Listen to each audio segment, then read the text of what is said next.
Here at the Bridge Church, we are hoping and praying and believing that in the near future we are going to be building a new facility right here on this land.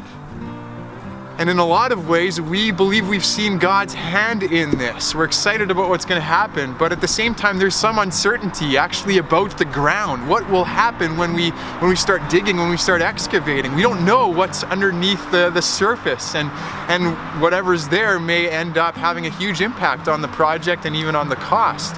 Now, Jesus tells a parable in Mark 4 that is similar in that it talks about the different kinds of ground, the different kinds of soil that may all look similar on the surface. You might have soil that looks okay, but underneath it's rocky, or there's all kinds of thorns that are gonna grow up and choke out the plant, the crop that could have been seen in that place.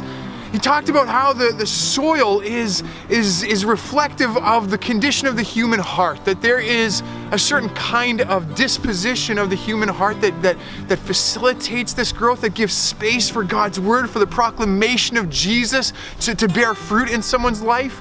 But there are all kinds of dispositions of the heart, conditions of the soil that actually choke out the word and that make it impossible for it to grow out.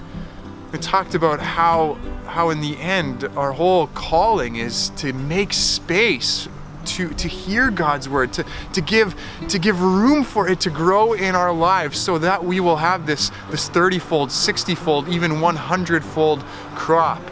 So my one big question for you this week as you talk about this parable, as you talk about the sermon on Sunday, is this: how can you give room in your heart, in your life, for God's word to bear fruit?